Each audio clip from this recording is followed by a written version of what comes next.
로마서 8장 14절에서 18절 저와 여러분이 함께 합독하겠습니다. 시작. 누구든지 하나님의 영으로 인도를 받는 사람들은 하나님의 아들들입니다. 여러분은 다시 두려움에 이르게 하는 종의 영을 받지 않고 양자의 영을 받았습니다. 우리는 그 영으로 아바 아버지라고 부릅니다. 성령은 친히 우리의 영과 더불어 우리가 하나님의 자녀임을 증거합니다. 우리가 자녀이면 또한 상속자입니다. 우리가 그리스도와 함께 영광을 받기 위해 그분과 더불어 고난을 받으면 우리는 하나님의 상속자요 그리스도와 함께하는 상속자가 됩니다. 18절. 현재의 고난은 앞으로 우리에게 나타날 영광과 좋게 비교할 수 없다고 생각합니다. 오늘은 아들됨을 주시는 예수님이라는 제목으로 이 시대의 불의 사자 김승수 목사님께서 귀한 말씀을 나눠주시겠습니다. 큰 박수로 환영해 주시기 바랍니다.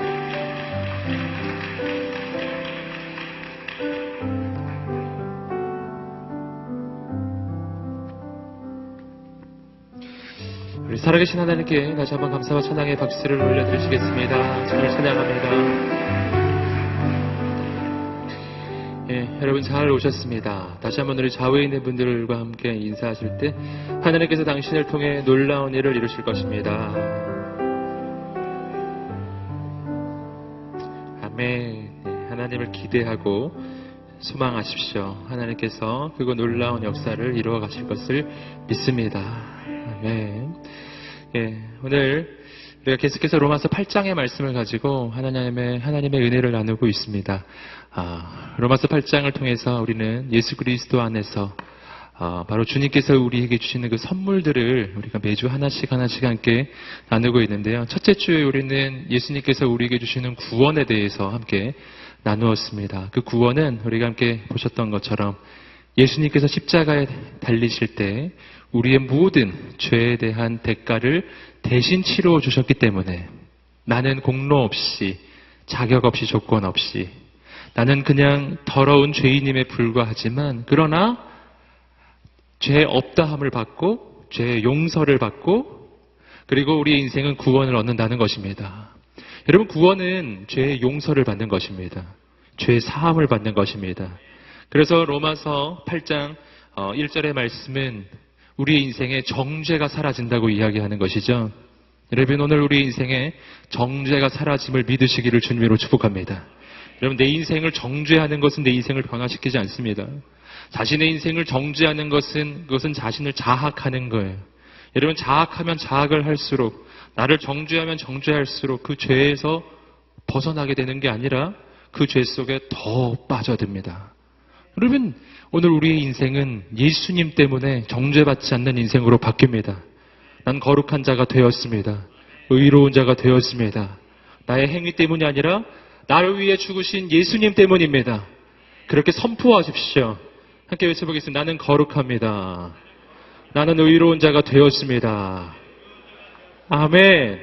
내가 의를 행했기 때문에 의로운 자가 되는 것이 아닙니다. 예수님 때문에 난 의로운 자가 되고 의로운 자가 되었기 때문에 이제부터는 의를 행할 수 있는 능력이 생기는 것입니다. 여러분 난 거룩하기 때문에 거룩한 자가 된 것이 아니라 예수님 때문에 거룩한 자가 되었고 난 이제 거룩해졌기 때문에 거룩을 행할 수 있는 힘이 생기는 것입니다. 이 순서가 늘 중요해요. 여러분 자기 인생을 바라보며 자기를 정죄하지 마십시오. 오늘 여러분 실수하셨습니까? 오늘도 나 또 실수했습니까? 여러분 정죄하지 마십시오. 예수님을 바라보고 일어나십시오. 나는 하나님의 아들이라고 딸이라고 선포하세요. 그리고 나서 내일부터 새롭게 살면 됩니다. 새롭게 살 수 있을까요? 살 수 있어요. 예수님 때문에. 아멘. 여러분 주님께서 우리에게 주신 두 번째 선물은 성령이죠. 우리 지난주에 함께 나누었습니다. 예수 믿고 구원받을 때 우리 인생에 하나님께서 보내주시는 선물 바로 성령님.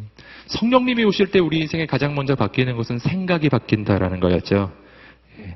어떻게 생각이 바뀌는가? 여러분 육신의 생각은 사망이요 영의 생각은 생명과 평안이니라. 여러분 내 마음 가운데 생각은 무엇에 지배를 받는다고요? 성령님이 오셨느냐 아니면 내가 육신 가운데 거하고 있느냐, 육신의 지배를 받느냐, 성령님의 지배를 받느냐에 따라 생각이 달라지는 거예요. 여러분, 나는 내 삶의 조건 때문에 내 생각이 바뀐다고 여겨왔습니다. 내 삶이 어려우면 난 절망하고 내 삶이 좋아져야만 난 소망을 품을 거라고 생각하셨죠? 아니라는 거예요. 그게 아니에요. 내 마음이 절망적인 이유는 내 인생이 절망적이어서가 아니라 내가 성령의 지배 속으로 아직 들어가지 않았기 때문이에요. 지금 육신의 지배를 받고 있거든요.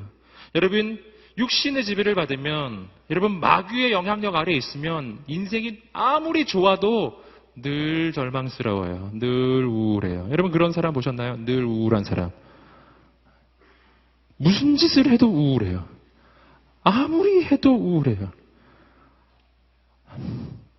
이런 사람도 있어요. 무슨 짓을 해도, 어떤 일을 해도 늘 소망을 품는 사람도 있어요. 여러분 오늘 우리 인생 가운데 우리에게 필요한 것은요, 조건의 변화가 아니에요. 삶의 변화가 아니에요. 환경의 변화가 아니에요. 내 인생에 가장 먼저 필요한 것은 성령님이 오시는 거예요. 성령님이 오시면 성령님이 내 생각을 사로잡습니다. 그때부터 소망이 생겨요. 할렐루야. 오늘 이 밤이 그 밤이 되기를 주님으로 축복합니다. 이곳에 오기 전에는 절망 가득한 인생이었지만 성령이 임하시고 나를 다스리기 시작할 때 가능성이 보이기 시작해요. 왠지 잘 될 것 같은 거예요. 왠지 놀라운 일이 일어날 것 같은 거예요. 왠지 하나님께서 정말 모든 걸 합력해서 선을 이루어 주실 것이 믿어지기 시작해요. 이상하게 마음이 편해지는 것이죠. 여러분 오늘 이 밤이 그 하나님의 평강을 누리게 되기를 주님으로 축복합니다. 여러분 육의 생각은 사망이요 영의 생각은 생명과 평안이니라. 아멘. 여러분 오늘 우리는 바로 예수 안에 있을 때 하나님께서 우리에게 주시는 그 선물, 또 한 가지의 아주 중대한 선물, 바로 아들됨의 선물을 우리가 함께 나누고자 합니다. 여러분 딸은 또 너무 섭섭해하지 마세요. 이거는 딸을 포함하는 표현이에요. 통칭하는 거죠. 뭐 이런 거죠. man이라고 하면 남자를 가리킬 수도 있지만 그냥 인간을 가리킬 수도 있잖아요. 막 그런 의미로 보시면 돼요. 내가 예수 안에서 난 하나님의 아들이 되고 난 하나님의 딸이 된 거예요. 여러분 이것을 성경은 이렇게 이야기합니다. 요한복음 1장 12절과 13절 말씀, 요한복음 1장 12절과 13절 말씀을 함께 읽어보겠습니다. 시작.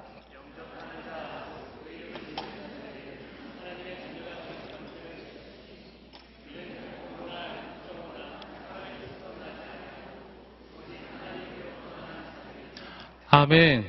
영접하는 자 곧 그 이름을 믿는 자에게는 하나님의 자녀가 되는 권세를 주셨으니 이는 혈통으로나 육정으로나 사람의 뜻으로 나지 아니하고 오직 하나님께로부터 난 자들이니라. 이 하나님께로부터 났다는 게 얼마나 참 놀라운 소망인지 모르겠어요. 여러분 내가 예수 그리스도를 믿을 때 우리의 인생은 하나님께로부터 다시 태어납니다. 여러분 내 육신의 첫 번째 태어남은 바로 내 육신이 바로 나의 부모로, 육신의 부모로부터 태어나는 것이죠. 누구로부터 태어났다는 것은요, 그분으로부터 나왔다는 것이잖아요. 나는 어머니에게서 나온 거예요. 여러분, 나의 육신의 부모로부터 난 나온 존재였어요. 이것이 바로 첫 번째 태어남이에요. 그런데 두 번째 태어남이 있다는 거예요. 영접하는 자, 곧 그 이름을 믿는 자에게는 예수 그리스도를 믿고 예수 그리스도를 내 인생의 구원자로 영접하게 되면 그러면 우리의 인생이 하나님의 자녀가 되는데 이것은 그냥 명목상으로 그냥 하나님의 자녀라고 이름만 불러주는 것이 아니라 오늘 요한복음 1장 13절이 말해주는 것은 뭐냐면 이것은 하나님께로부터 나는 것이다. 하나님께로부터 나는 것이다. 마치 어머니에게서 내가 나오는 것처럼 난 하나님께로부터 나오는 자가 된 거예요. 언제? 예수님을 믿을 때, 예수님을 내 인생의 구원자로 영접했을 때 나는 하나님께로부터 다시 태어납니다. 여러분 그래서 구원을 뭐라고 이야기하냐면 구원은 죄사함이고 또한 구원은 오늘 말씀에서 발견하는 것은 거듭남이에요. 거듭남, 다시 태어나는 거예요. 함께 한번 말해보겠습니다. 구원이란 거듭나는 것이다. 아멘. 여러분, 교회에서 거듭남에 대해서 많이 설교하지 않기 때문에, 그래서 우리는 어느덧 이 거듭남이란 말 표현이 매우 어색해지는 경우가 있습니다. 이거는 뭐 이단이 쓰는 표현이 아닌가, 막 그런 생각이 들 수도 있어요. 하지만 그렇지 않아요. 여러분, 거듭남은 구원의 가장 본질적 내용입니다. 여러분, 누군가 당신에게 이렇게 물어본다면 뭐라고 답하시겠어요? 당신 거듭났습니까? 예. 이 질문이 매우 중요한 질문이에요. 이건 구원을 가리키는 것입니다. 구원은 거듭나는 거예요. 다시 태어나는 거예요. 인생이 조금 좋아지는 게 아니라니까요. 거듭났다는 것은 존재가 바뀌었다는 뜻이고, 구원은 그런 거예요. 구원은 내 존재가 바뀐 것입니다. 전에는 죄의 종, 마귀의 종으로 살았었는데 이제는 하나님의 아들로, 하나님의 딸로서 다시 태어났어요. 난 거듭난 것입니다. 이것이 구원이에요. 그럼 이것을 믿으시기를 주님으로 축복합니다. 여러분, 이단이 와서 당신에게 물어볼 거예요. 당신 거듭났습니까? 이렇게 물어보면 당신은 이렇게 말씀하셔야 돼요. 네, 맞습니다. 난 거듭났습니다. 근거가 뭐죠? 내가 어떻게 거듭났죠? 난 어떻게 다시 태어난 것을 알 수 있을까요? 요한복음 1장 12절 13절이에요. 답은 영접하는 자, 곧 그 이름을 믿는 자에게는 하나님의 자녀가 되는 권세를 주셨으니. 아멘. 예수님을 영접하셨나요? 예수님을 당신의 구원자로 믿으십니까? 당신의 주인으로 믿으십니까? 그러면 거듭난 거예요. 그걸 여러분이 만약 입술로만 고백하는 것이 아니라 정말 마음의 중심으로 지금 이 고백을 하고 있는 것이라면, 그러면 거듭난 거예요. 거듭나지 않고서는 그런 고백을 할 수 없기 때문입니다. 제가 말씀드리는 것은 입술로만 하는 것을 말하는 게 아니에요. 내 마음으로 고백했다면요, 난 거듭났다니까요. 할렐루야. 여러분, 내가 거듭난 증거는 내 삶이 아니에요. 내가 거듭난 증거는 나의 행위가 아니라고요. 내가 거듭난 증거는 예수 그리스도이십니다. 예수님을 내가 믿느냐 안 믿느냐의 문제고, 예수님을 내가 영접했느냐 안 했느냐의 문제예요. 여러분, 주님 안에 있는 사람 거듭납니다. 이것이 바로 하나님의 아들이 되고 딸이 된다는 것의 가장 중대한 의미예요. 내 존재가 달라졌다는 것입니다. 여러분, 그러면 오늘 우리가 이렇게 거듭났다라는 것을 어떻게 알 수가 있는가? 오늘 말씀이 그것을 보여주고 있어요. 로마서 8장 14절부터 16절까지 말씀을 함께 읽어보겠습니다. 로마서 8장 14절부터 16절입니다. 읽어보겠습니다. 시작. 누구든지 하나님의 영으로 인도를 받는 사람들은 하나님의 아들들입니다. 여러분은 다시 두려움에 이르게 하는 종의 영을 받지 않고 양자의 영을 받았습니다. 우리는 그 영으로 아바 아버지라고 부릅니다. 성령은 친히 우리의 영과 더불어 우리가 하나님의 자녀임을 증언합니다. 여러분, 성령님이 오셔서 증언해 주신다. 성령님이 오셔서 우리가 하나님의 아들이라고 하는 것을 증언해 주신다고 이야기하고 있죠. 우리는 종의 영을 받지 않고 양자의 영을 받아서 우리는 하나님을 향해 아바, 아버지라고 부르게 되었다라고 이야기합니다. 여기서 아바란 전에도 한번 설명해 드린 적이 있는데요. 헬라어로 아빠입니다. 아빠. 헬라어가 아니라 아람어입니다. 죄송합니다. 아람어로 아빠예요. 그 당시에 팔레스타인 지역에서 쓰던 언어이죠. 아빠예요. 여러분, 아빠, 우리 한국말 아빠랑 똑같은 뜻입니다. 내가 하나님을 뭐라고 부를 수 있게 됐다고요? 아빠라 부를 수 있게 되었다는 것입니다. 여러분, 한번 조금 이따 기도하실 때 그거 한번 해보세요. 놀랍습니다. 한번 말해볼까요? 아빠. 네. 우리는 보통 아버지를 부를 때는 아버지 이렇게 근엄하게 부르지만, 아빠를 부를 때는 아빠 이러지는 않잖아요. 아빠? 이렇게 하죠. 여러분, 하나님을 그렇게 부를 수 있다는 뜻이에요. 나와 하나님 사이의 관계가 그런 관계가 됐다는 것입니다. 놀라운 이야기죠. 하나님은 온 우주의 주인이시고 창조주이시잖아요. 그분이 나의 아빠가 됐다는 것입니다. 여러분, 이것이 얼마나 놀라운 축복이 있는 것인가. 오늘 말씀을 통해서 또 성경 전체를 통해서 좀 몇 가지 이 아들됨의 이 축복에 대해서 좀 나누어 보고자 합니다. 첫 번째, 아들됨은 과거와의 단절이다라는 거예요. 함께 한번 말해볼까요? 아들됨은 과거와의 단절이다. 과거와 단절되는 것입니다. 이것은 아까도 말씀드렸던 것과 마찬가지로 요한복음 1장 12절과 13절이 말하는 것처럼 내가 하나님의 아들이 되었다는 것은 그냥 불러주는 게 아닙니다. 이것은 내 존재적 변화를 이야기하는 거예요. 내가 하나님으로부터 다시 태어난 거거든요. 그래서 하나님의 아들, 딸이 되는 것입니다. 여러분, 그래서 우리가 구원받는 이 역사를 성경은 또 다른 곳에서 이렇게 표현하는 거죠. 고린도후서 5장 17절 말씀, 개역 개정의 번역으로 보시면 이렇게 되어 있습니다. 함께 읽어보겠습니다. 시작. 그런즉 누구든지 그리스도 안에 있으면 새로운 피조물이라 이전 것은 지나갔으니 보라 새 것이 되었도다. 우리의 구원을 보여주는 것입니다. 많이 제가 인용했던 구절이죠. 여러분, 이 구절을 꼭 기억하세요. 구원받는다는 것은 내가 새롭게 창조되는 거예요. 새로운 뭐라고요? 피조물이 되는 것입니다. 할렐루야. 새로운 피조물이 되는 거예요. 이전 것은 지나갔으니 보라 새 것이 되었도다. 이전 게 어떻게 됐다고요? 지나가 버렸어요. 여러분, 새롭게 태어났다는 것은 새롭게 창조되었다는 거예요. 이것이 내가 새로운 피조물이 됐다는 뜻입니다.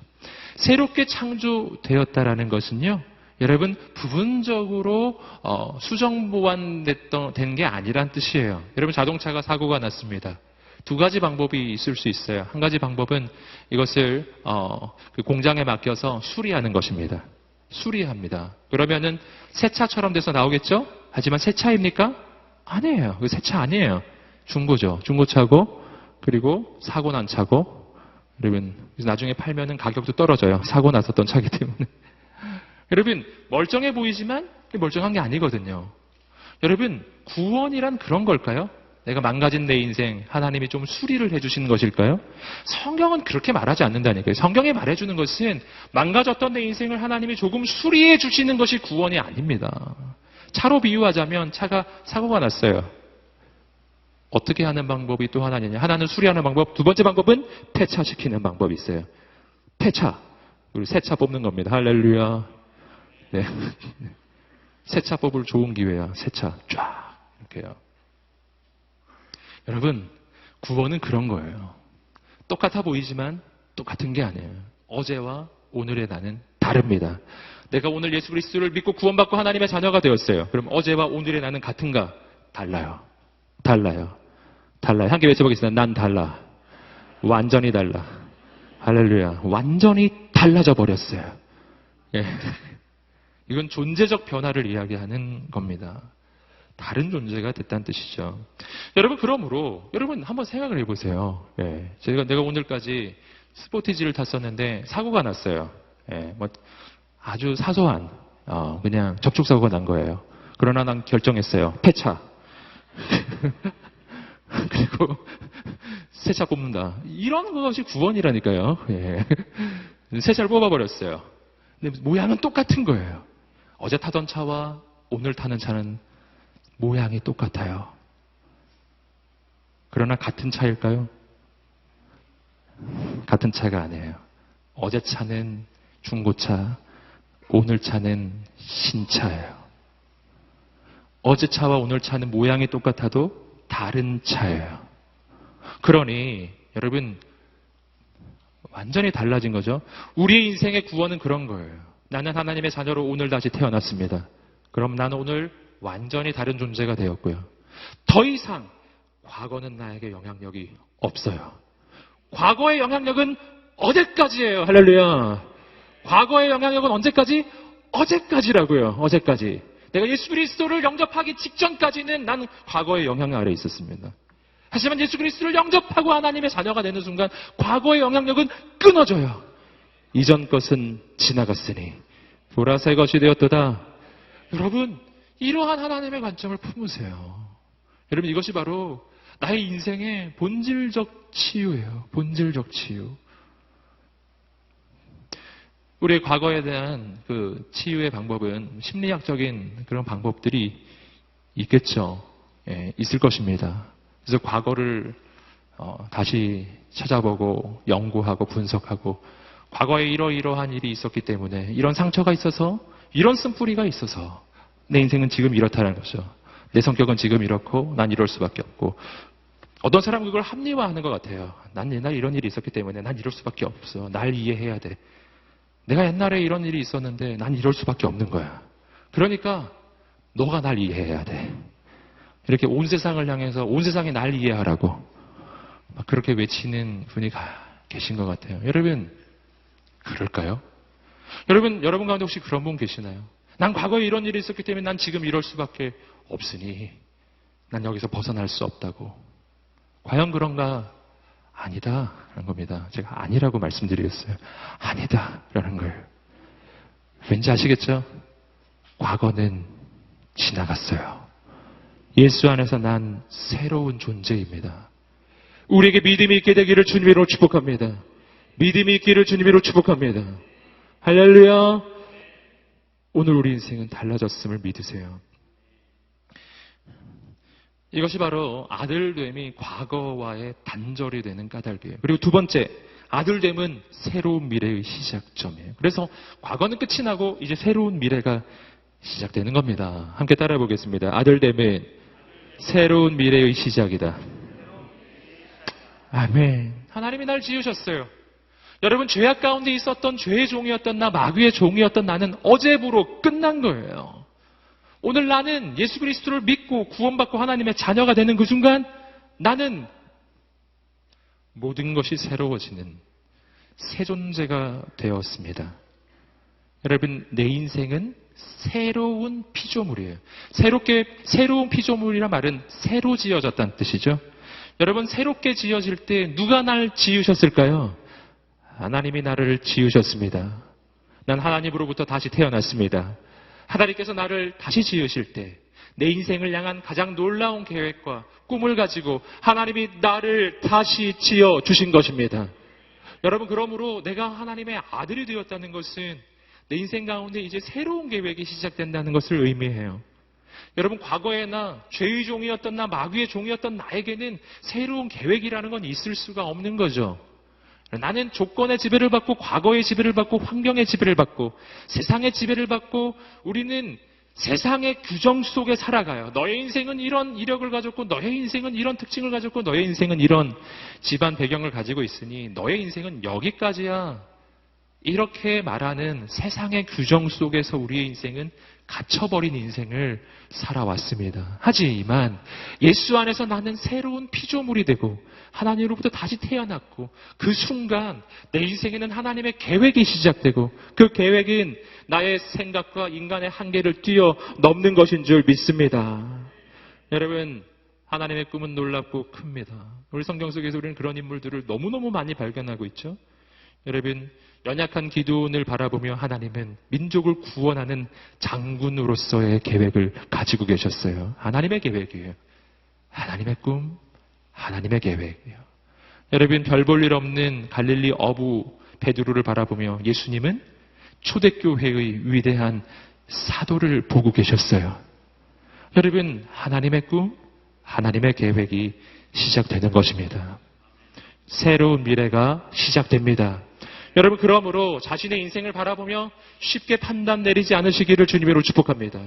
내 인생은 그렇게 쉽게 생각할 수 있지 않아요. 그렇게 쉽게 포기할 인생이 아닌 거예요. 그렇게 쉽게 멈추어 버릴 인생이 아닙니다.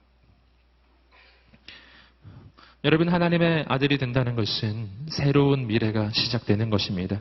그 까닭이 또 한 가지가 있는데 그 까닭은 하나님의 아들은 하나님 아버지를 닮아가기 때문이에요.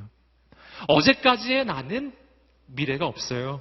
왜냐하면 난 죄의 종, 마귀의 종이었거든요. 그러나 오늘부터는 달라요. 오늘은 나는 하나님으로부터 다시 태어났고 하나님으로부터 다시 태어난다는 말은 무슨 뜻일까요? 여러분, 누군가로부터 태어났다는 것. 내가 어머니로부터 내 육신이 태어날 때, 어머니로부터 내 육신이 태어날 때 내 몸 안에는 어머니 아버지의 DNA가 새겨지는 것이죠. 그리고 내 육신은, 내 인생은 그 DNA의 영향을 받아요. 분명히 받습니다. 여러분, 원하지 않아도 내가 애쓰지 않아도 난 아버지 어머니를 닮아가요. 뭐 전에도 말씀드렸지만 저는 우리 아들을 보면서 그런 걸 참 많이 느낍니다. 우리 아들은 이렇게 얼굴을 보면 뭐 누구 닮았냐 뭐 그렇게 사람들 많이 물어보시는데 보면은 아빠도 닮고 엄마도 닮았어요. 정말. 그래서 얼굴을 보면은 제 어릴 때 사진하고도 굉장히 비슷하고 우리 아내 어릴 때 사진하고도 굉장히 비슷해요. 참 이상하더라고요. 그거. 신기하더라고요. 신기하게. 양쪽을 다 닮았어요. 그래서 제 어릴 때 사진을 놓고 보면 제 어릴 때 사진하고 똑같아요.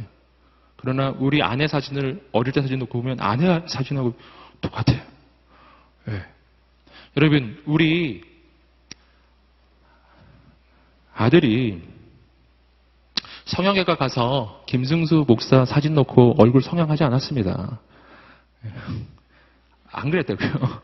이렇게 만들어주세요. 이렇게 안 했다고. 그냥 우리 아들은 그냥 살고 있어요. 한 거라고는 그냥 뭐 산 거밖에 없어요. 그런데 아무도 그의 얼굴을 성형수술 해주지 않아도 아빠를 닮아요. 아무도 그의 얼굴을 만져주지 않아도 엄마를 닮아요. 신기하죠? 아빠 엄마의 DNA가 새겨져 있기 때문이죠. 내 육신의 부모의 DNA를 따라가더라고요. 우리 아들을 보면은 성격도 물론 저하고 다른 점도 있지만 참 신기하게도 비슷한 점도 많이 있어요. 고집 세고 자존심도 세고 제가 그렇게 보이나요? 잘 모르시겠죠? 제가 이렇게 가까이 가보면 아면 자존심도 세고 막 고집도 세고 제가 예수 안에서 지금 많이 죽어진 거예요. 우리 아들이 그렇더라고요. 그래서 참 신기하다. 아무도 안 가르쳐줬는데 아무도 말해준 적도 없는데 여러분 아들은 아빠 엄마를 닮아갑니다. 왜냐하면 그 안에 DNA가 새겨진 것이거든요. 누군가로부터 태어난다는 건 그런 거예요. 그럼 하나님으로부터 태어나는 건 어떤 걸까요? 여러분 나의 육신이 하나님으로부터 다시 태어나는 건 아니지만 그러나 나의 영이 하나님으로부터 다시 태어납니다. 이게 거듭남이거든요. 나의 육신은 부모로부터 첫 번째 태어남을 경험했어요. 두 번째 태어남은 나의 영이 하나님으로부터 다시 태어나는 것입니다. 할렐루야.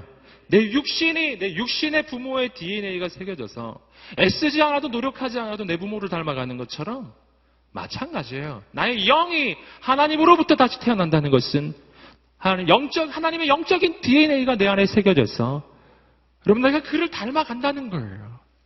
아들이라는 건 그런 걸 얘기하는 거예요. 아들은 애쓰지 않아도 아버지를 닮게 돼 있어요. 닮게 돼 있어요. 안 닮으면 이상한 거예요, 그거. 이상한 거예요. 아들인데 안 닮았어요.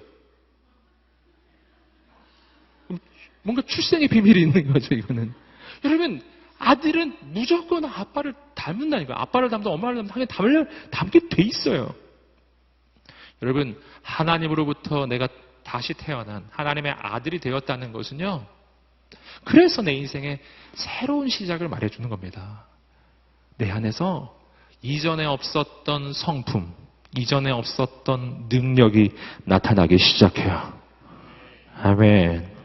여러분, 그 성품은 내가 원래 가지고 있었던 성품이 아니라 내가 하나님으로부터 다시 태어날 때 내 영혼에 하나님이 새겨주시는 하나님의 DNA예요. 그래서 그런 걸 뭐라고 말하냐면 성령의 열매라고 이야기하는 겁니다. 성령의 열매. 오직 성령의 열매는 사랑과 희락과 화평과 오래 참음과 자비와 양선과 충성과 온유와 절제니 이 같은 것을 금지할 법이 없느니라. 성령의 열매 9가지. 이것은 성품이죠. 성품. 성령님, 바로 성령 하나님이십니다. 하나님이 내 안에 오셔서 역사하기 시작할 때 내 안에는 하나님의 성품의 DNA가 새겨져요. 그것이 사랑과 희락과 화평과 오래 참음과 자비와 양선과 충성과 온유와 절제의 성품의 DNA. 여러분, 이건 맺어지는 거예요. 이건 애쓰고 힘써서 만들어가는 것이 아니고 내가 하나님의 자녀가 됐고 내가 하나님의 아들이요 딸이라는 것을 내가 분명히 믿고 확신하면은 그리고 그 성령님을 내가 의지하기 시작하면 내 안에 새 성품이 시작된다고요. 이것은 경험해 본 사람은 압니다. 예수 믿고 나서 이전에 안 됐던 게 되기 시작한 경험 있으시죠? 이전에 분명 용서가 안 됐던 일인데 이상하게 용서가 막 되기 시작하고요. 분명히 내가 사랑할 수 없는 사람이었는데 이상하게 사랑하는 마음이 생기는 거예요. 뭐 간증 같은 거 들어오면 그런 얘기 많이 못 들어보셨나요? 막 예수 믿고 막 그 수련회 같은 데서 막 예수 믿고 나니까 그리고 나서 막 이렇게 주위에 있는 사람들을 둘러봤는데 너무너무 사랑스럽게 보이고 막 다 사랑하고 싶고 막 이런 그런 간증들 여러분 들어보셨죠? 마치 그런 거예요. 하나님이 내 안에 오시면 내 안에 새로운 성품이 시작해요. 새로운 능력이 시작돼요. 예를 들면 이런 거 하고 비슷합니다. 여러분, 물고기의 아들은 태어날 때부터 헤엄칠 능력이 있어요. 여러분, 물고기의 아들은 헤엄칠 줄 압니다. 맞습니까? 네. 너무 당연한 걸 지금 얘기하고 있네. 물고기의 아들이 헤엄칠 수 있는 이유는 뭘까요?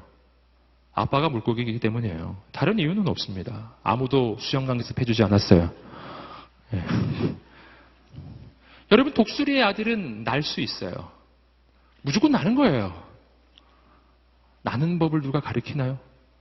아니에요. 그냥 날아요. 독수리가 날 수 있는 이유는 뭘까요? 아빠가 독수리이기 때문이에요. 만약 아빠가 사자였으면 못 날았을 텐데 아빠가 독수리이기 때문에 나는 거지요. 뭐 너무 당연한 거예요. 여러분, 거미의 아들은 거미집을 지을 줄 압니다.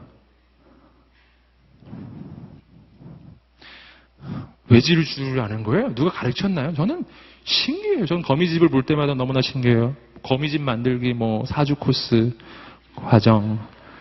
제가 보기엔 그 정도는 강습을 받아야 제가 보기엔 그 정도 모양과 각도에 그 거미집을 만들 수 있을 것 같아요. 아빠가 거미이기 때문이죠. 딴 건 없습니다. 여러분, 아빠가 누구냐가 얼마나 많은 걸 결정짓는가를 꼭 아셔야 합니다. 여러분, 물고기는 아빠가 물고기이기 때문에 그냥 헤엄치는 거고요. 독수리는 아빠가 독수리라서 그냥 나는 거예요. 그처럼 하나님의 자녀는 하나님의 자녀이기 때문에 하나님의 자녀의 성품이 반드시 나타나게 돼 있는 겁니다.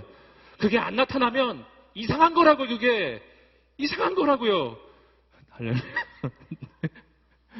이상한 거예요.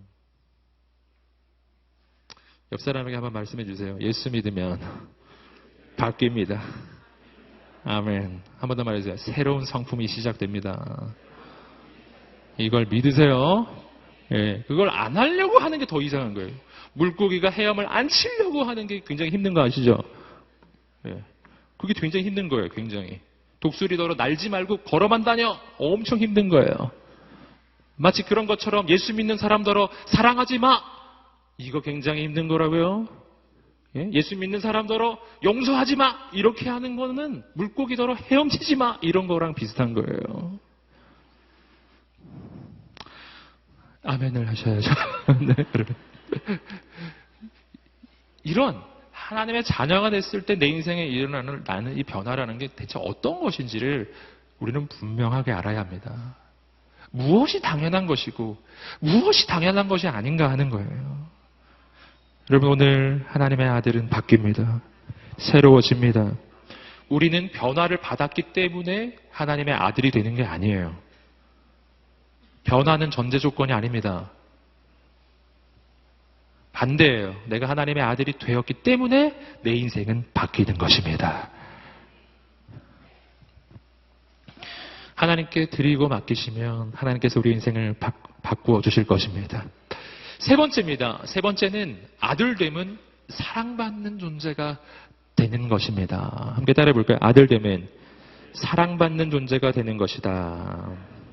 아멘. 아들 된다라는 말의 의미에 또 한 가지 아주 중요한 의미입니다. 내가 사랑받는 사람이 된다는 뜻이에요. 여러분, 내가 사랑받는 존재가 된다는 것, 이것이 정상적 부모가 아들, 딸에게 해주는 겁니다. 정상적인 부모라고 제가 말씀드렸어요. 요즘에 뉴스를 보면 정말 너무 이상한 부모님이 많아요. 예. 하지만 우린 그런 걸 얘기하는 게 아니에요. 진짜 부모예요. 정말 하나님이 지어주신 그 마음을 가진 부모는 자녀를 사랑하게 되어 있습니다. 그리고 자녀는 언제 정상적으로 그의 인생이 성장하는가? 내가 사랑받는 자라는 그 확신이 있을 때예요. 내가 사랑받는 자라는 확신이에요. 이것이 모든 것의 시작점입니다. 여러분, 그래서 성경을 보시면 하나님 아버지께서도 그의 아들 예수님에게 바로 그렇게 해주셨어요. 예수님께서 모든 사역을 시작하시기 전에, 여러분, 그분이 공생의 사역을 시작하시기 전에 세례 요한으로부터 세례를 받으셨죠? 그것이 시작점이었죠. 바로 그때 하나님 아버지께서 아들에게 해주신 말씀이 있어요. 함께 읽어보겠습니다. 마태복음 3장 16절과 17절 말씀, 개역 개정의 번역으로 읽어보겠습니다. 시작. 예수께서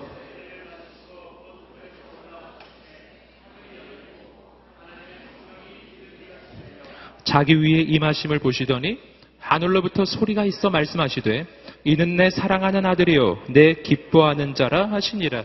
그렇죠. 예수님이 그의 공생의 사역을 시작하실 때라고 말씀드렸습니다. 이때는 예수님이 아무 일도 하지 않았을 때이죠. 한 일은 없을 때예요. 십자가를 지지 않으셨어요. 사람을 살린 일도 없어요. 그냥 30년 동안 그냥 평범하게 사시다가 드디어 공생의 사역을 시작하실 때 세례 요한으로부터 세례를 받은 것뿐이에요. 그때 하나님께서는 그 아들을 향해 이렇게 말씀해 주신 거예요. 이는 내 사랑하는 아들이요. 놀라운 말씀이죠. 여러분, 큰 업적을 이루었기 때문에, 큰 성취를 했기 때문에 하나님의 사랑을 받게 되는 것이 아닙니다. 반대예요. 난 하나님의 사랑받는 아들, 딸이기 때문에 하나님의 놀라운 일을 이룰 수 있게 되는 것입니다. 그래서 하나님이 제일 먼저 말씀해 주시는 거예요. 예수님은 십자가를 지시는 결단을 하셨기 때문에 하나님의 아들로 인정받은 게 아니에요. 예수님은 거룩하게 살았기 때문에 하나님의 아들로 인정받은 게 아니에요. 여러분, 예수님 처음부터 하나님의 사랑받는 아들이었습니다. 하나님의 사랑받는 아들이기 때문에 하나님 원하시는 그 길을 갈 수가 있고, 하나님의 사랑받는 아들이기 때문에 하나님 원하시는 그 사명을 이룰 수 있게 되는 것입니다. 여러분, 언제나 존재가 먼저라는 것이죠. 존재가 먼저이냐 아니면 행위가 먼저이냐. 행위가 있기 때문에 존재가 되는 것이 아니고 존재가 되었기 때문에 행위가 뒤따라오는 거예요. 전에도 말씀드렸지만 제가 아무리 수영을 연습한들 전 물고기가 되진 않아요.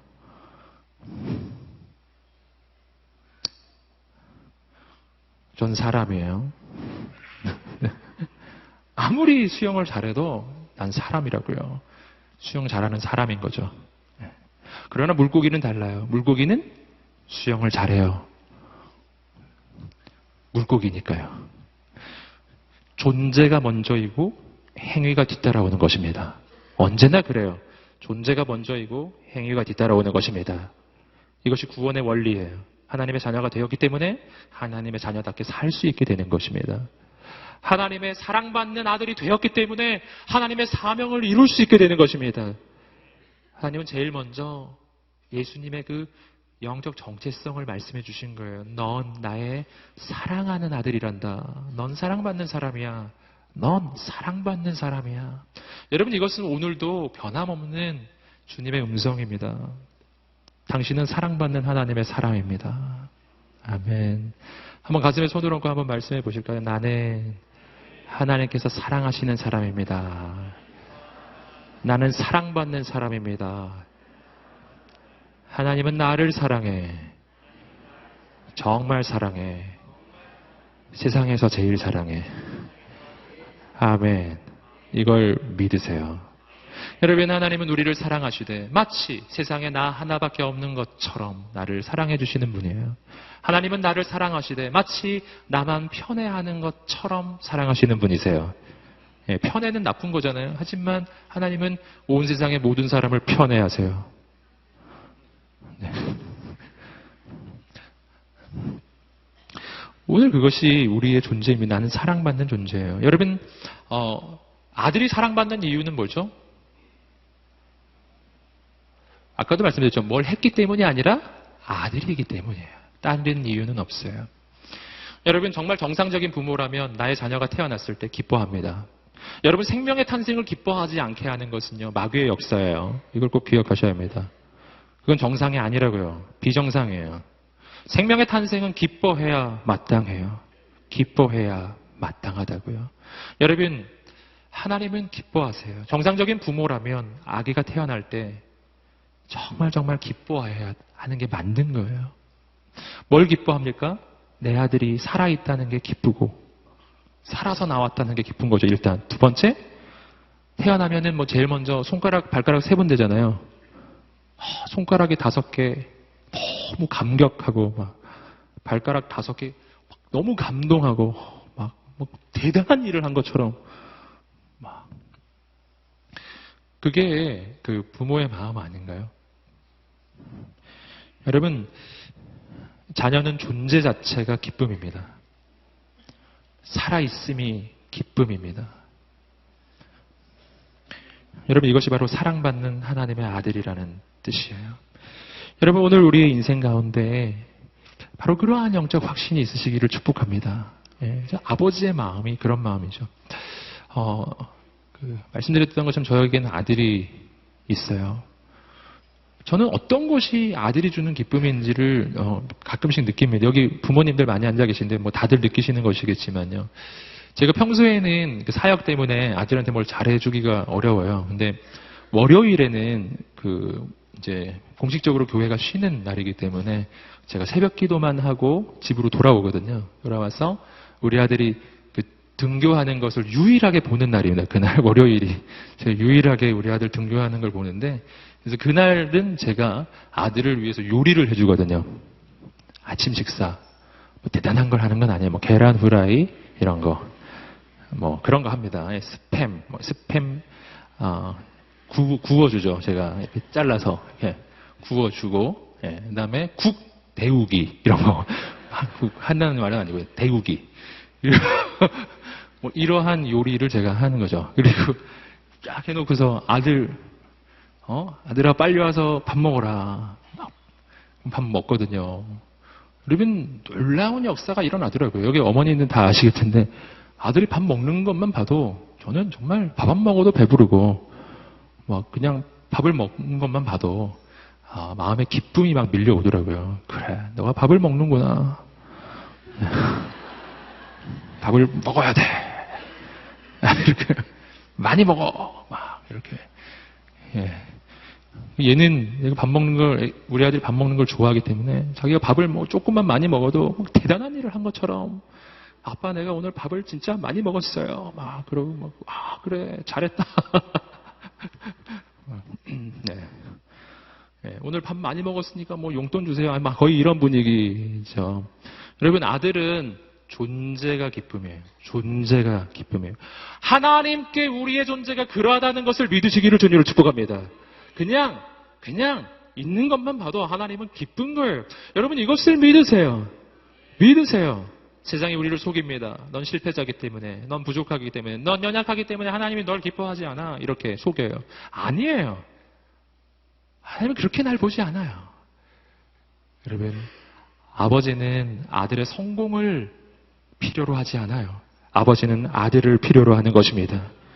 여러분, 오늘 그것을 믿으시기를 주님으로 축복합니다. 하나님의 사랑을 받는 존재라는 것을 내가 아는 게 중요한 이유가 있습니다. 그래야 시험을 이기고, 그래야 유혹을 이기기 때문입니다. 여러분, 내가 사랑받는 존재가 되는 것, 이것은 내 인생의 가장 본질적 영역이에요. 모든 사람은 사랑을 갈구합니다. 사랑받기를 갈구해요.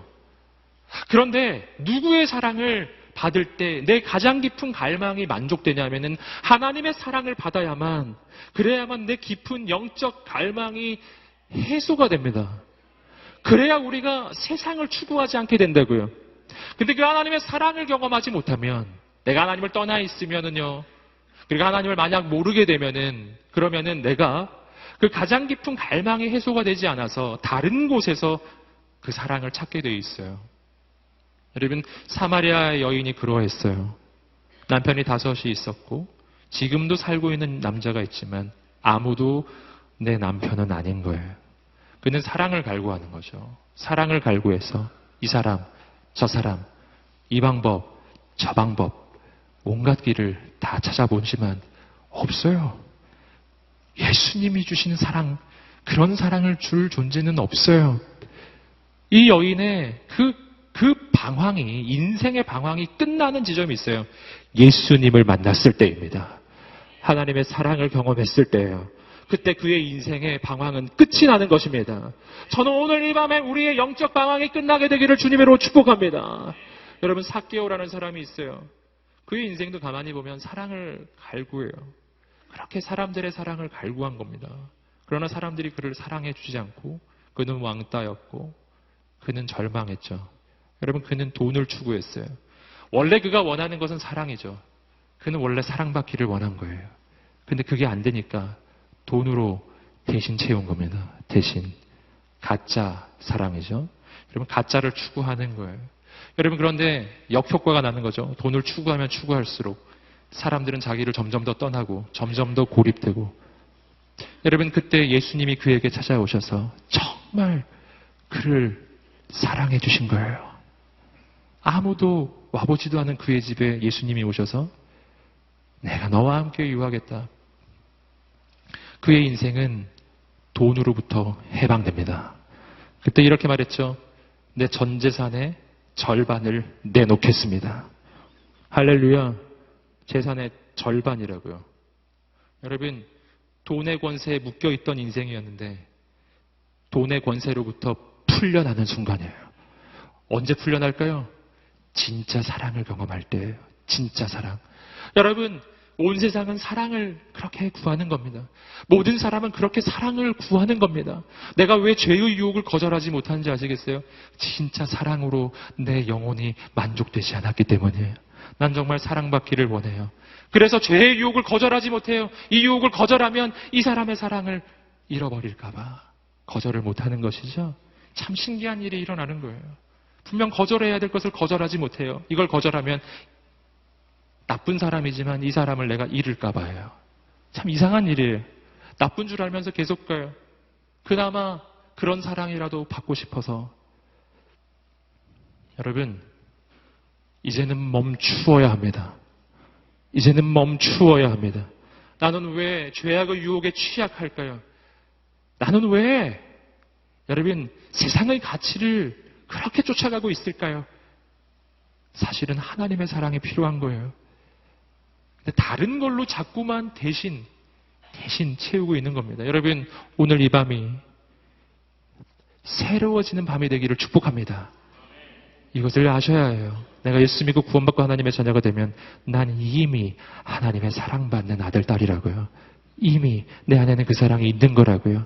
내가 그것을 안 믿으니까 사랑이 없는 것만 같죠? 오늘 이 밤에 한번 믿어보세요. 아버지를 믿어보세요. 옆 사람에게 한번 말해주세요. 당신은 사랑받는 사람입니다. 아멘.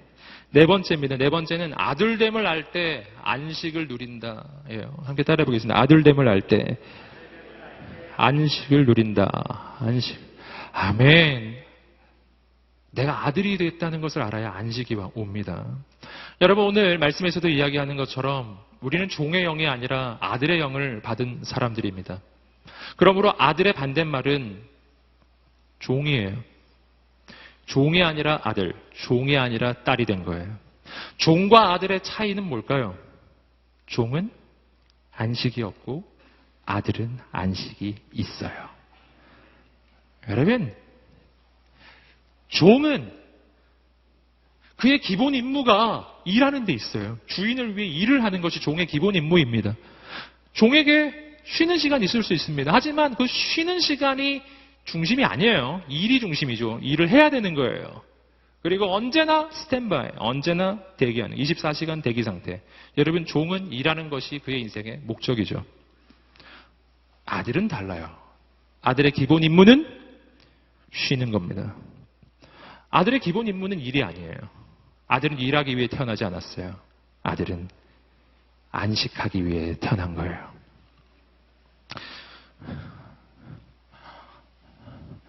아멘을 안 하시는 거 보니까 지금 잘 안 믿어지시는 것 같으신데요.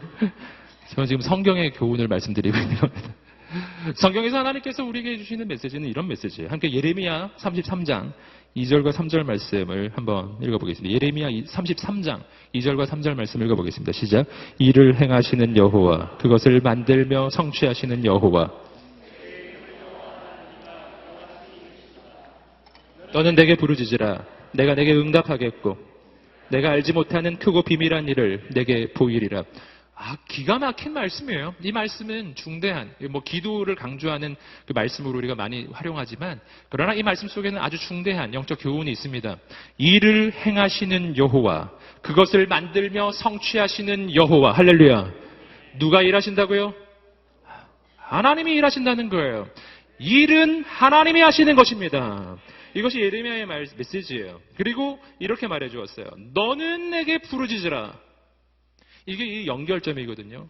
일을 행하시는 여호와께서 너에게 말한다. 너는 내게 부르짖으라. 부르짖으라는 말은 무슨 뜻이죠? 말을 하라는 뜻이에요. 말을 해라.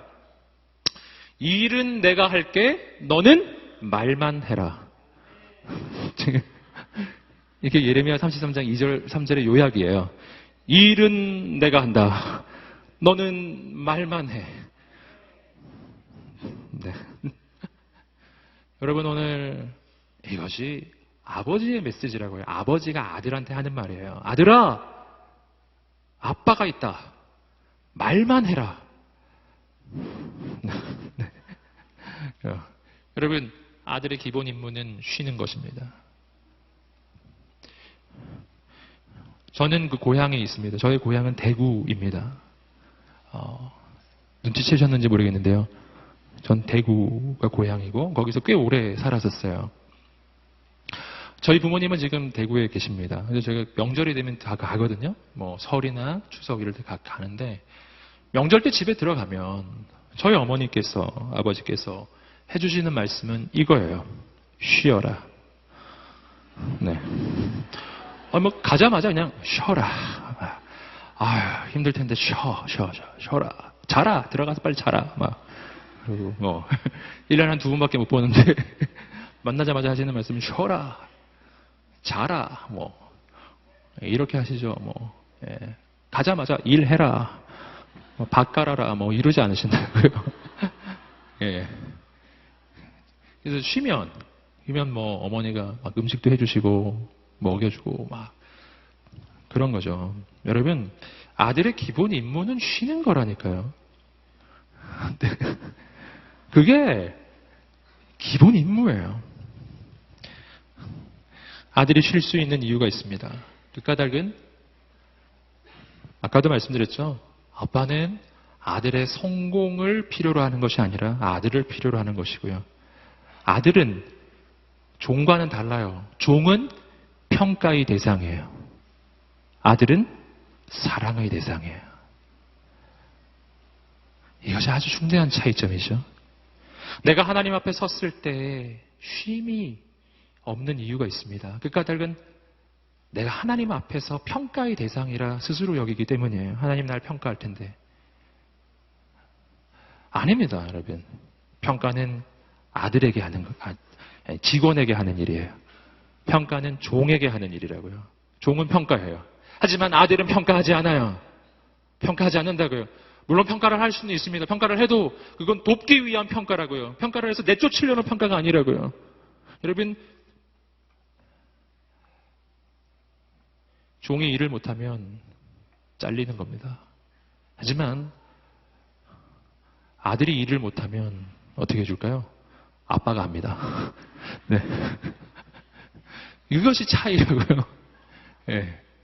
예. 종이 공부를 못하면 불합격이죠. 하지만 아들이 공부를 못하면 과외를 붙여주는 거죠. 네. 이러한 것이 종과 아들의 차이점이에요. 여러분, 내가 예수 안에서 아들이 됐다고 믿으시기를 주님으로 축복합니다.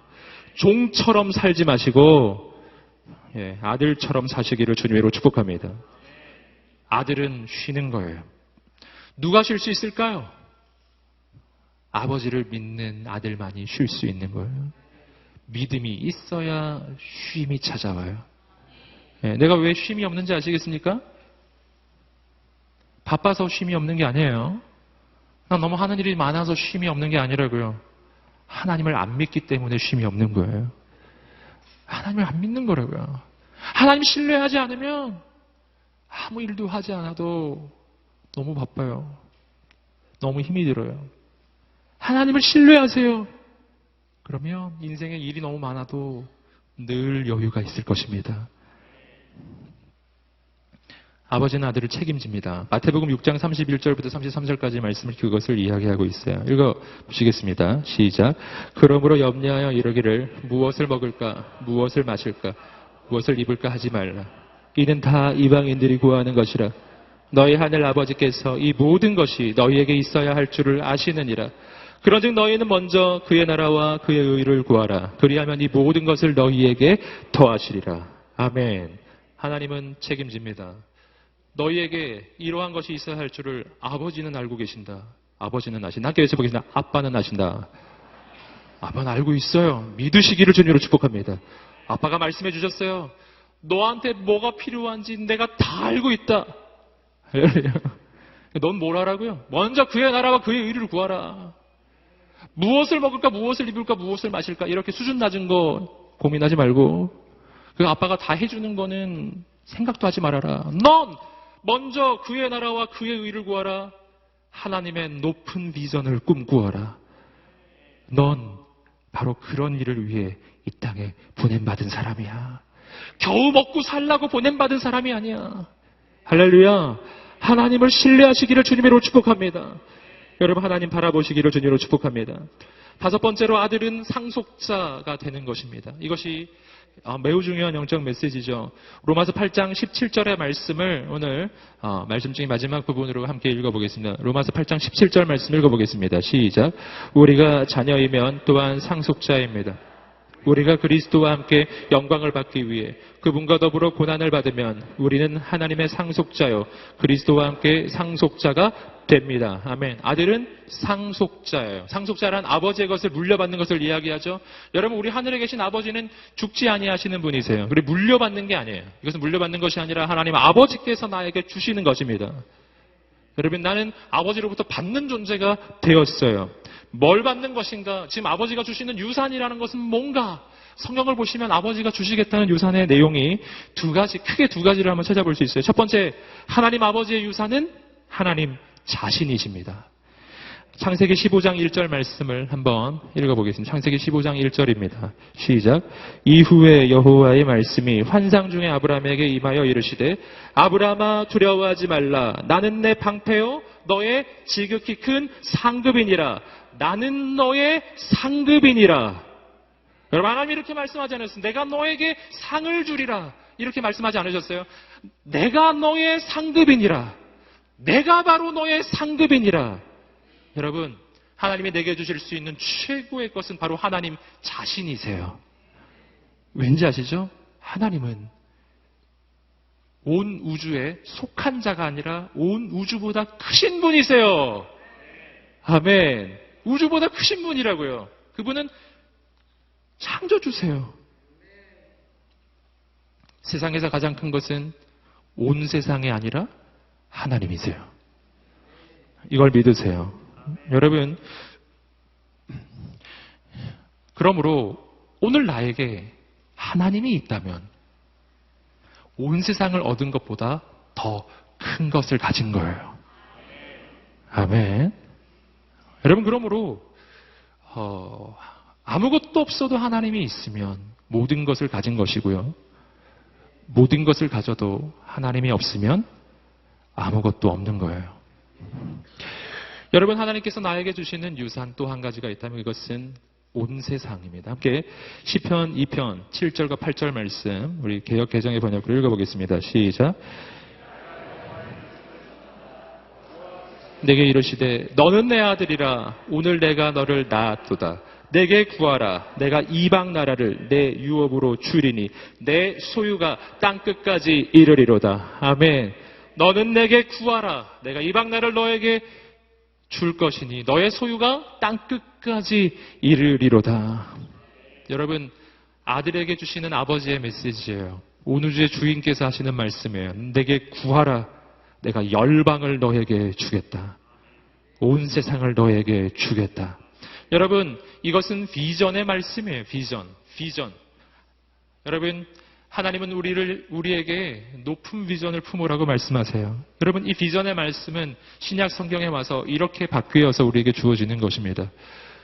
오직 성령이 너에게 임하시면 너희가 권능을 받고 예루살렘과 온 유대와 사마리아와 땅끝까지 이르러 내 증인이 되리라. 너의 소유는 땅끝까지 이를 것이다. 이것은 무슨 말이냐면 우리가 땅끝까지 이르러 주의 복음을 전하고 우리를 통해서 땅끝까지 하나님의 나라가 임하는 것입니다. 이것이 바로 하나님 나라의 비전이에요. 하나님 나라의 비전. 여러분, 하나님께서 내게 주시는 유산이에요. 이것은 하나님 자신이고 온 세상을 향한 하나님의 비전이에요. 오늘 우리가 그 비전을 품게 되기를 주님으로 축복합니다. 여러분, 상속자의 조건이 하나 있어요. 마지막으로 우리가 이 부분을 확인합니다. 상속자의 조건이 있어요. 다시 한번 우리 로마서 8장 17절 말씀을 한번 우리 자막 보여주시겠습니까? 로마서 8장 17절 읽어보겠습니다. 시작. 우리가 자녀이면 또한 상속자입니다. 우리가 그리스도와 함께 영광을 받기 위해 그분과 더불어 고난을 받으면 우리는 하나님의 상속자요 그리스도와 함께 상속자가 됩니다. 계속 축복만 이야기해 주시다가 마지막에 고난이 나왔어요. 이거 참 안타까운 일이죠. 네. 그분과 더불어 고난을 받으면 우리는 하나님의 상속자요 그리스도와 함께 상속자가 됩니다. 이 상속자 되는 조건이 하나 있는데 고난을 선택할 줄 알아야 한다는 거예요.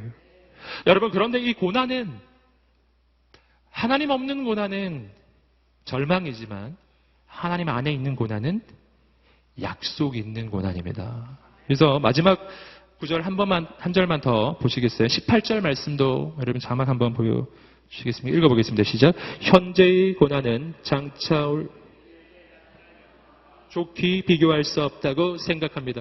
현재의 고난은 장차 올 영광과 좋게 비교할 수 없도다. 아멘. 이건 십자가의 고난과 바로 부활의 영광을 생각해 보시면 금방 알 수 있습니다.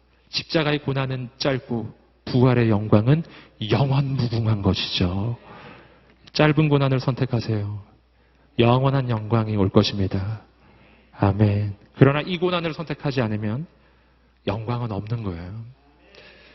십자가가 없이는 부활이 없듯이, 죽음이 없이는 부활이 없듯이, 고난이 없으면 영광도 없어요. 이것은 다 함께 붙어 있는 것입니다. 그래서 이 고난은 바로 영광 바로 앞에 붙어 있는 거예요. 여러분, 그러므로 고난의 선택은 실은 영광의 선택이라고 하는 것이죠. 여러분, 이것은 아들의 선택이에요. 여러분, 여기서 우리는 이 고난을 어떻게 선택할 수 있느냐를 우리는 다시 한번 발견합니다. 계속해서 이것은 아들에 대한 이야기를 하고 있었죠. 아들이 하는 선택이에요. 예수님이 십자가를 선택하신 것입니다. 여러분, 아들은 고난을 선택합니다. 종과는 달라요. 여러분, 종은 그의 인생의 그 선택의 동기가 두려움이에요. 두려움. 종이 일을 할 때는 두려움이 원인이 되어서 일을 하는 것입니다. 두려워서. 맞을까봐 두려워서, 잘릴까봐 두려워서, 벌받을까 두려워서 마지못해 하는 거예요. 이것이 종이 일을 하는 기본 원리죠. 그래서 종은 인생이 힘든 겁니다. 어려워요. 힘들어요. 직원은 어려워요. 힘들어요. 억지로 일하잖아요. 아들은 달라요. 아들은 무서워서 하는 게 아니에요. 아들은 두려워서 그 일을 하는 게 아니에요. 아들은 사랑해서 그 일을 하는 것입니다. 종은 두려워서 그 일을 하지만 아들은 아버지를 사랑하기 때문에, 그리고 아버지의 사랑을 받기 때문에, 그래서 아버지가 원하시는 그 일을 기꺼이 선택합니다. 아버지를 사랑하기 때문에 아버지가 사랑하시는 사람들을 나도 사랑합니다. 이것이 예수님이 십자가를 선택하시는 까닭이에요. 아버지가 이 땅의 영혼들을 사랑하시기 때문에, 아버지가 이 땅에 있는 사람들을 구원하기 원하시기 때문에, 그래서 아들 예수님은 이렇게 기도하시는 거죠. 내 뜻대로 하지 마옵시고 아버지의 뜻대로 되기를 원하나이다. 아버지를 사랑하기 때문에, 그래서 아버지가 사랑하시는 그 사람들을 나도 구하기를 원하는 것입니다. 그래서 종은 무서워서 일을 하고 아들은 사랑하기 때문에 일합니다. 그래서 종은 절대로 아들을 이길 수 없어요. 할렐루야. 여러분, 종이 되지 말고 아들이 되세요. 종이 되지 말고 딸이 되세요. 그러면 인생이 쉬워질 것입니다. 조금 더 쉬워질 것입니다. 여러분, 우리의 인생은 새 역사가 시작할 것입니다. 아버지가 책임지시는 인생이 시작됩니다. 여러분, 오늘 예수 믿고 구원받고 하나님의 자녀가 되는 건 그런 걸 이야기하는 것입니다. 오늘 우리 인생이 영원히 변화되기를 주님으로 축복합니다. 예수 안에서 우리 인생이 영원히 바뀐다는 것을 믿으시기를 주님으로 축복합니다. 오늘 우리의 인생은 그러한 하나님의 아들로서 부름을 받은 사람들이에요. 아버지, 오늘 나의 인생이 그렇게 살게 하여 주시옵소서. 내가 아들이 되었다는 것을 믿게 하여 주시옵소서. 그 믿음으로 살게 하여 주시옵소서. 나의 과거는 단절되었습니다. 나는 하나님의 아들로 다시 태어났습니다. 내 인생에는 새로운 미래가 시작되었습니다. 아버지께서 역사하시는 미래가 시작되었습니다. 오늘 나에게 그 믿음을 부어주시고 그 믿음으로 살게 하여 주시옵소서. 그 믿음으로 오늘 우리 인생이 새로워지기를 소원하는 사람들 자리에서 일어나셔서 기도하며 나아가겠습니다. 여러분, 전심으로 주님을 부르짖으며 나아가겠습니다. 앞으로도 나오시고 복도로도 나오시고 무릎을 꿇든지 일어나시든지 우리 믿음을 주 앞에 고백하며 나아가면 좋겠습니다. 우리 하나님 앞에 두 손을 들고, 하나님, 내가 지금까지는 종으로 살았고 지금까지는 마지못해 살았고 신앙생활을 하면서도 내 인생은 무기력했습니다. 아버지, 이제는 종의 신앙을 버리고 아들의 신앙을 품게 하여 주십시오. 난 아들이요 딸이고 나는 하나님의 사랑받는 아들이요 딸이 되었습니다. 내게 그 믿음을 부어 주시옵소서. 아멘, 아멘, 아멘. 외쳐보겠습니다. 과거는 지나가고 이전 일은 지나가고 나는 새 것이 되었습니다. 나는 하나님의 아들입니다. 나는 하나님의 딸입니다. 나는 하나님의 사랑받는 아들입니다. 나는 하나님의 사랑받는 딸입니다. 하나님은 날 포기하지 않습니다. 여러분, 내게 그 믿음이 필요합니다. 우리 하나님 앞에 두 손을 들고 간절히 주여 세 번 외치시며 내 인생의 아들의 믿음, 아들의 신앙이 시작되게 하여 달라고 간절히 주여 세 번 외치며 기도하겠습니다. 주여, 주여, 주여.